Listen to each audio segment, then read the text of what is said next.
እሳትና ጭድ ሆነው የነበሩት ሀያላን ዛሬ አቧራ አስነስተዋል። ዓለም ወደማትመለስበት አደገኛ ምዕራፍ እየገባች ሲሆን ኢራን ከዛሬ ጀምሮ ቁጥጥር አብቅቷል፣ በአሜሪካ የጦር ሰፈሮች ላይ እርምጃ እንወስዳለን ስትል ዓለምን ያስደነገጠ ዛቻ ሰነዘረች። በሌላ በኩል ብሪታንያ ኤችኤምኤስ ድራገን የተሰኘውን ዘንዶ መርከቧን ወደ ሆርሙዝ የባህር ወሽመጥ አስጠግታለች። ከዚህ አስፈሪ ፍጥጫ ጎን ለጎን በኢትዮጵያ የብዙዎችን ሕይወት የሚቀይረው ሌና ካፓቪር የተሰኘ ታምረኛ መድኃኒት መቼ ይገባል የሚሉትና ወቅታዊ መረጃዎችን በዝርዝር ይዘንላችሁ ቀርበናል። እስከ መጨረሻ አብራችሁ እንድትቆዩ የጋበዝኩኝ፣ ቪዲዮን ላይክ በማድረግ ጀምሩ። ለቻናላችን አዲስ የሆናችሁ ሰብስክራይብ ማድረግ ቤተሰብ ይሁኑ። ወደ ዝርዝር መረጃዎቹ አልፋለሁ፣ አብረን እንከታተለው። በቅድሚያም ትዕግስታችን ተሟጧል፣ ከዛሬ ጀምሮ ቁጥጥር አብቅቷል የሚለው የቴህራን ብርቱ ቃል መካከለኛው ምስራቅን ብቻ ሳይሆን መላውን ዓለም አስደንግጧል። ላም ባልዋለበት ኩበት ለቀማ እንዲሉ ዲፕሎማሲ መፍትሄ ባጣበት በዚህ ሰዓት የጦርነት ደመናው አንዣቧል።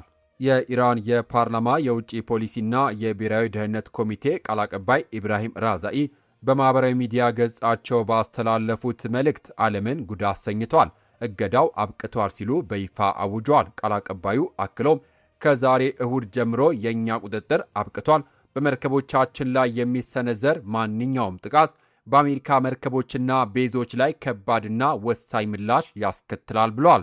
አባቶቻችን ሲታጠቁ አያዝኑም፣ ሲታረቁ አይቆጡም ይላሉ። ኢራን አሁን የያዘችው አቋም ግን የታጠቀችውን ኃይል ለመጠቀም ምንም እንደማታመነታ የሚያሳይ ነው። ለአሜሪካ ምርጡ መንገድ እጅ መስጠትና ስምነት ማድረግ ነው የሚለው የራዛኢ ንግግር የአሜሪካን ልዕለ ኃያልነት የሚገዳደር ሆኗል። አሜሪካና እስራኤል የካቲት 28 በኢራን ላይ ጥቃት ከሰነዘሩ በኋላ ክልላዊ ውጥረቱ ወደማይመለስበት ምዕራፍ ተሸጋግሯል። ምንም እንኳን በፓኪስታን በኩል የተኩስ አቁም ሙከራ ቢደረግም የፕሬዝዳንት ዶናልድ ትራምፕ አስተዳደር እገዳውን ላልተወሰነ ጊዜ ማራዘሙ በኢራን በኩል የሞት ሽረት ትግል እንዲጀምር ምክንያት ሆኗል። በተለይም ከአፕሪል 13 ጀምሮ አሜሪካ በሆርሙዝ የባህር ወሽመጥ ላይ የጣለችው የባህር ላይ እገዳ የቴህራንን ቁጣ ገደብ አሳጥቶታል። ኢራን ከአዲሱ የክልል ስርዓት ጋር መላመድ አለባችሁ ስትል ለአሜሪካ ያስተላለፈችው መልእክት የዓለም ፖለቲካ አቅጣጫ እየተቀየረ መሆኑን ያሳያል። እሾም በሾ እንዲሉ የኢራን ቀጣይ እርምጃ ምን ሊሆን ይችላል? አሜሪካስ ለዚህ ዛቻ ምን ምላሽ ትሰጥ ይሆን? ጦርነት ወይስ ዲፕሎማሲ ስምነት? እናንተስ ምን ትላላችሁ? ለተጨማሪ መረጃዎች ቻናላችንን ሰብስክራይብ ማድረግ ቤተሰብ ይሁኑ። ወደሚቀጥለው መረጃ አልፋል። በሌላ ዜና የዓለም የኢኮኖሚ የደም ስር የምትባለው የሆርሙዝ ሰርጥ አሁን የጦርነትና የፖለቲካ ቁማር መጫወቻ ሆናለች። ኢራን አዲስ የደህንነት ስርዓት መስርቻለሁ ስትል ለአሜሪካና ለአጋሮቿ የላከችው መልእክት የባህር ላይ ፍጥጫውን አዲስ መልክ አስይዞታል። አሜሪካና ባህሬን የሆርሙዝ ሰርጥ እገዳ እንዲነሳላት ለተባበሩት መንግስታት ድርጅት ረቂቅ የውሳኔ ሐሳብ ቢያስገቡም የኢራን ምላሽ ግን እሳት በጭቆ የሚል ሆኗል። የኢራን ጦር ኃይል ቃል አቀባይ ብርጋዴር ጀነራል መሐመድ አክራሚና በሰጡት መግለጫ የአሜሪካ ማዕቀብ የሚከተሉ አገራት በሰርጡ ለማለፍ መከራ ይገጥማቸዋል ሲሉ አስጠንቋል። አክሎም ማንኛውም መርከብ ለማለፍ ከፈለገ ካሁን በኋላ የኢራን ፈቃድ ማግኘትና መተባበር ግዴታው ነው ብለዋል። አስደንጋጩ ማስጠንቀቂያ የኢራን ፓርላማ የብሔራዊ ደህንነት ኮሚሽን ኃላፊ ኢብራሂም አዚዝ በኤክስ ገጻቸው ያስተላለፉት መልእክት ደግሞ ይበልጥ ቃጠሎን የሚጭር ነው። ባህሬንን ጥቃቅን አገር ሲሉ የጠሯት አዚዝ የሆርሙዝ ሰርጥ የህይወት መስመር በመሆኑ በራሳችሁ ላይ እስከናንካቴው እንዳይዘጋ ተጠንቀቁ ሲሉ የዛቻ ቃላት ሰንዝረዋል። የጎረቤት ሌባ ቢያዝኑለት አይተውም እንዲሉ ኢራን አሁን ከአሜሪካ ጎን የሚሰለፉ ጎረቤቶቿን መጥፎ መዘዝ ይጠብቃቸዋል ስትል በግልጽ አስታውቃለች። አሜሪካ መርከቦች ለኢራን ክፍያ እንዳይፈጽሙ ስትል ያስጠነቀቀችው ማስጠንቀቂያ አሁን በተግባር ዋጋ እያጣ ይመስላል። ኢራን አዲስ ህጋዊና የደህንነት ስርዓት መስርቻለሁ ማለቷ በባህር ዳርቿ ላይ ያላትን የበላይነት ተጠቅማ የራሷን ቀረጥ ወይም ፍቃድ ለማስገደድ መነሳቷን ይጠቁማል። ይህ ደግሞ በዓለም አቀፍ የንግድ ህግና በኢራን ጡንቻ መካከል የሚደረግ የኃይል ፍልሚያ ነው። አሜሪካ በውስጥ ፖለቲካ በሌሎች ቀውሶች ተጠምዳ ባለችበት በዚህ ሰዓት ኢራን በክልሉ የነገሰች መስላም ታይታለች። ይህ የሆርሙዝ ሰርጥ ፍጥጫ ወደ ለየለት ጦርነት ያመራ ይሆን ወይስ አሜሪካና አጋሮቿ የኢራን አዲስ ህግ ለመቀበል ይገድዳሉ? የዓለም ነዳጅ ዋጋስ በዚህ ግጭት ምን ሊሆን ይችላል? ጉዳዩ እጅግ አሳሳቢ ነው። እናንተስ የኢራን ጠንካራ አቋም እንዴት ትመለከቱታላችሁ? ቴህራን በእውነቱ ሰርጡ ሙሉ በሙሉ ልትዘጋ ትችላለች? ሀሳባችሁን ኮሜንት ላይ አስፍሩ። ወደሚቀጥለው ሌሎች መረጃ አልፋለሁ።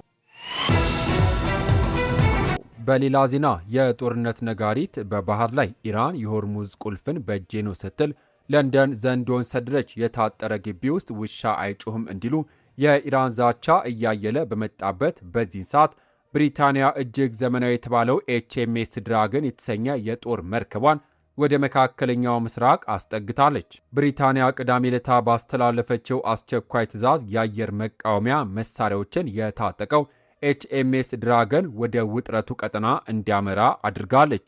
ይህ መርከብ ከዚህ ቀደም በቆጵሮስ ተሰማርቶ የነበረ ቢሆንም አሁን ግን የፈረንሳይ ፈርቀዳጅነት ተከትሎ ወደ ደቡባዊ ቀይ ባህርና ሆርሙዝ አቅጣጫ እየተንደረደረ ይገኛል።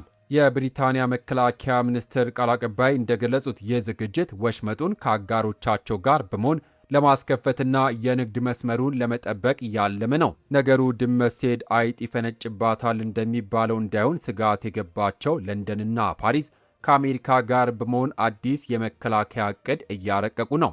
የሚገርመው ግን ይህ ዕቅድ የኢራንን ቅንጅት የሚጠይቅ መሆኑ ነው። እሳትና ጭድ ሆነው ሳለ እንዴት ሊቀናጁ ይችላሉ የሚለው ጥያቄ የብዙዎች ሆኗል። ውሸት ቢደራረብ እውነት አይሆንም እንዲሉ አውሮፓውያን የደህንነት ስጋት አለብን ቢሉ ዋና ፍላጎታቸው ግን የኢራን ብቸኛ የበላይነት ሰብሮ በሆርሙዝ ሰርጥ ላይ እግር መትከል መሆኑ ግልጽ ነው። ሆኖም የብሪታንያ የባህር ኃይል ከውጭ አልማዝ ከውስጥ ስልባቦት እየሆነ ይመስላል። ሪፖርቶች እንደሚያሳዩት የብሪታንያ የባህር ኃይል አባላት ቁጥር በከፍተኛ ሁኔታ ተመናምኗል። መርከቦቹም በእርግጠኝነት ለማገልገል የሚያስችል ብቃት ላይ አይደሉም። ለንደን በወታደራዊ አቅሟ ተዳክማ ሳለ ለምን ወደዚህ አደገኛ ቀጠና መርከቧን ሰደደች? ይህ ውሳኔ የብሪታንያ ታላቅነት ለማሳየት የተደረገ የቁማር ጨዋታ ነው የሚለው ወገኖች ጥቂት አይደሉም። ዓለም አሁን በሁለት ጎራ ተከፍላለች። በአንድ በኩል ኢራን የአዲሱ ስርዓት ባለቤት እኔ ነኝ ስትል፣ በሌላ በኩል ብሪታንያና አጋሮቿ የድሮ የበላይነታችን አይነካ እያሉ ነው። በዚህ ፍጥጫ መሃል የዓለም ንግድና ሰላም እጣ ፋንታው ምን ይሆን?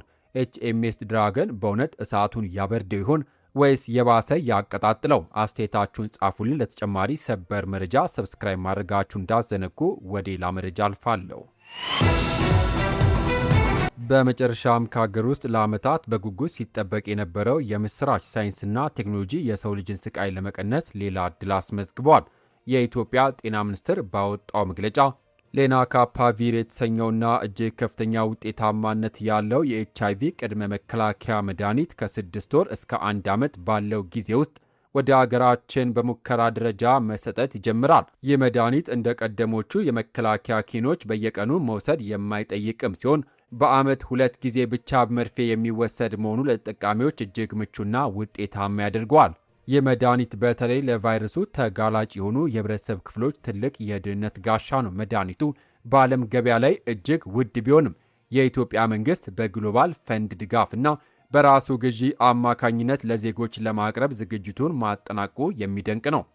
ይህ በእንዲህ እንዳለ ጎረቤታችን ኬንያ 21,000 የሚጠጋ የመድኃኒት መጠን በቅርቡ መረከቧን ተከትሎ ኢትዮጵያም ይህን ቴክኖሎጂ በፍጥነት ለማስገባት መነሳቷ በጤናው ዘርፍ ላይ ትልቅ ንቃት መኖሩን ያሳያል። ይህ መድኃኒት ቅድመ መከላከያ መሆኑ ቫይረሱ በሰውነታችን ውስጥ ቦታ እንዳያገኝ ትልቅ ስራን ይሰራል ተብሎም ታምኖበታል። መድኃኒቱ በተለይ ለወጣቶችና በከፍተኛ ስጋት ውስጥ ላሉ ዜጎች በነፃ ወይም በዝቅተኛ ዋጋ እንዲቀርብ መታቀዱም ተሰምቷል። ክቡራትና ክቡራን የተከበራችሁ የዩቱብ ቻናል ቤተሰቦች ለሰዓቱ ያስኩላችሁ ሰበር መረጃ እነዚህ ነበሩ። ከኢራን ምድር የተሰማው የቀጭን ትዕዛዝና በሆርሙዝ ሰርጥ ላይ የተደቀነው አዲስ የባህር ላይ አጥር ዓለምን ወደማይታወቅ የኢኮኖሚ ቀውስ ሊገፋት እንደሚችል አሳይቶናል። ብሪታንያና ፈረንሳይ ዘንዶን መርከብ አስጠግተው ለፍጥጫ ቢዘጋጁም የጦርነት ክፉነት በሰላም ጊዜ የሚናገሩት የቁርጥ ቀን አርበኞች ናቸው እንዲሉ የሁላችንም ጸሎትና ተስፋ የዲፕሎማሲ መንገድ እንዲያሸንፍ ነው።